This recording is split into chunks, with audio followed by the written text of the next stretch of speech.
Então, o diferencial veicular ele tem a função dupla de gerar uma última relação de transmissão e a diferenciação, como o próprio nome diz, da rotação entre o semi-eixo esquerdo e direito. Só existe um problema nesse tipo de diferencial que normalmente é denominado de diferencial aberto, em que se uma das rodas ele perde tração, ou seja, ele entra numa pista em que tem baixo atrito, por exemplo, gelo na neve ou em algum lugar com lama, essa condição faz com que no diferencial aberto todo o fluxo de torque vá diretamente para onde tem a menor carga, ou seja, vai para aquela roda que não tem tração, e a roda que tem tração, que teria a coeficiente de atrito, ele não consegue tracionar, ou seja, o torque não chega até essas rodas. Então esse é um problema do diferencial aberto da forma como a gente viu antes.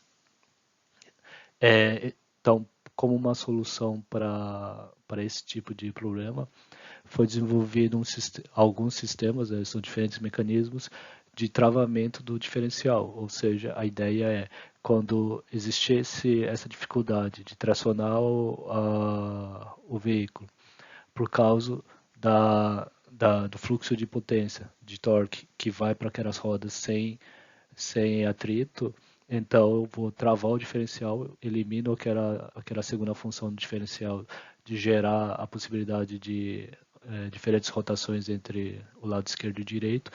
Então travo isso e aí eu faço com que o torque chegue de forma igual às duas rodas. Então, por exemplo, numa situação de atolamento, aquela roda atolada ele vai acabar puxando todo o torque, a potência, e a outra roda que, se ele tiver atrito, se tiver em uma situação mais favorável à tração, ele acaba não tendo torque para se movimentar. Esse é o travamento do diferencial. Existem diferentes mecanismos para controlar esse tipo de ação. Normalmente ele é acionado com o veículo parado, então o motorista pode manualmente acionar usando, por exemplo, um dog clutch, ou automaticamente em baixa velocidade, então se o sistema ele reconhece, ele pode acionar ou manualmente. O motorista também poderia acionar, por exemplo, abaixo de 6 km por hora. Então, essa situação aqui seria, aqui de novo, o diferencial clássico aqui. Então, a entrada de torque pelo pinhão, ele passa aqui a relação de transmissão para a coroa, e aí depois o diferencial aberto, que seria aquela planetária, e aí o semi-eixo esquerdo e direito aqui.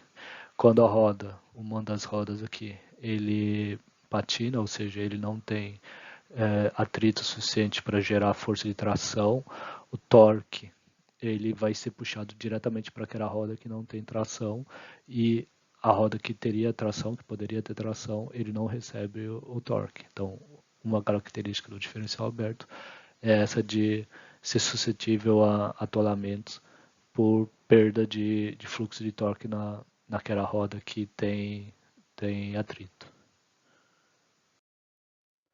Então, o bloqueio do diferencial, ele é um mecanismo limitador de torque que vai aos semi-eixos. Então, na saída da caixa do diferencial, eu consigo diferenciar essa quantidade de torque que vai para entre os eixos.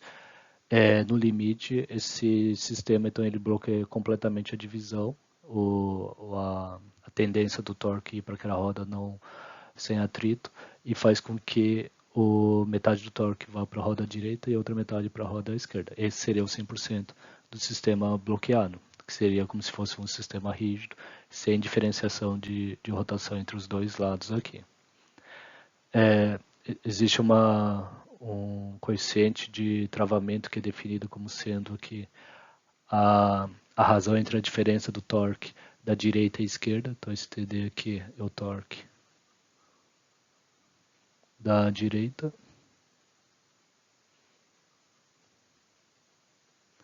e a T seria o torque da esquerda. Então, o torque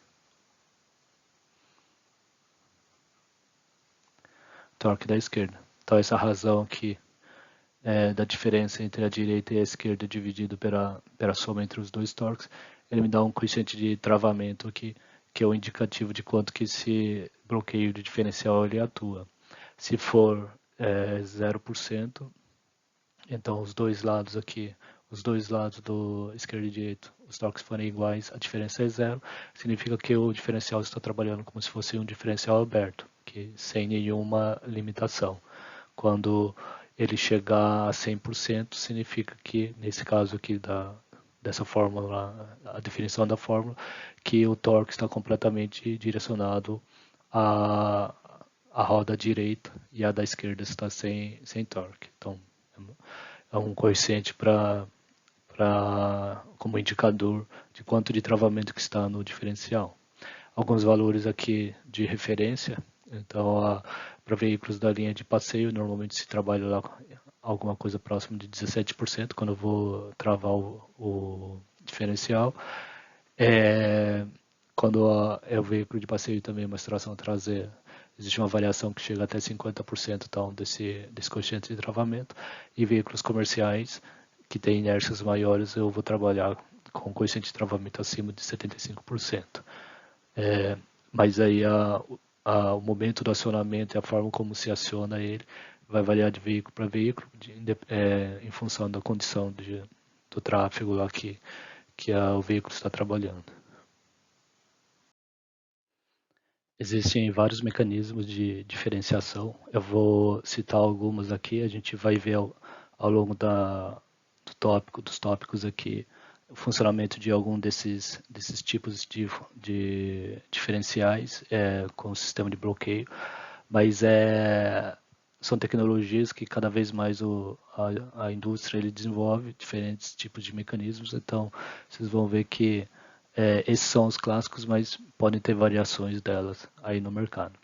Então, uma das formas de trabalhar com essa diferenciação ou melhor, com esse bloqueio da divisão do torque seria usando aqui em função da carga, ou seja, do torque, no nível de torque que é passado entre os dois eixos, entre os dois lados do semi-eixo. Um é chamado então de limited slip differential, então que seria um diferencial com escorregamento limitado. Um outro clássico seria o torsen, então só as figuras aqui. O LSD aqui, então, que é o diferencial clássico que com limitação no escorregamento.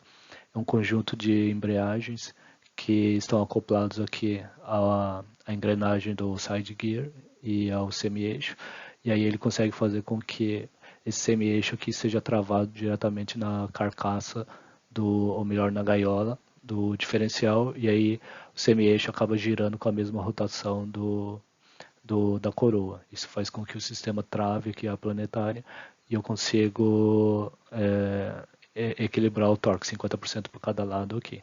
Uma outra forma também automática de acionamento, que seria em função da carga, é o torsen, que é torque sensitivity, que é ao invés de utilizar aqui aquela planetária normal, a planetária aberta do diferencial, se utiliza aqui um conjunto sem fim, e algumas engrenagens aqui, depois a gente vai ver com mais detalhes, mas algumas engrenagens aqui helicoidais,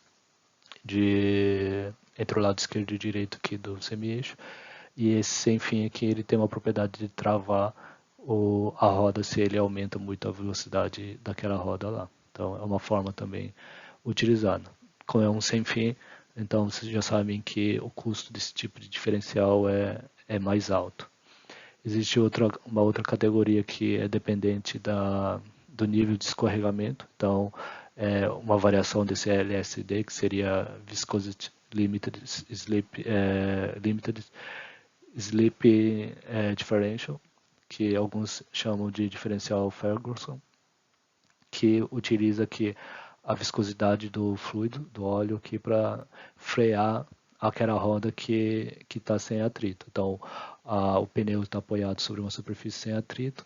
Quando trabalhando com diferencial aberto, o torque iria totalmente para ele, então a rotação dele aumenta consideravelmente. Nesse caso aqui, a viscosidade do fluido ele serve para frear então esse aumento da rotação, e quando ele freia ele faz com que o torque seja dividido para os dois lados aqui. Ele não chega a ser 50% para cada lado, mas ele consegue passar a parte do torque para aquela roda que tem tração, e pode ser que o veículo saia da condição de atolamento. Outras formas que a gente não vai ver aqui, mas seriam a partir de forças hidrostáticas também. Então, usa em função da rotação, da velocidade relativa entre os dois eixos. Se essa velocidade relativa aumenta consideravelmente, então aciono lá via fluido algum elemento de travamento e consigo fazer com que os dois eixos eles rodem e girem com a mesma velocidade, ou seja, que transfiram a mesma quantidade de torque para os dois eixos.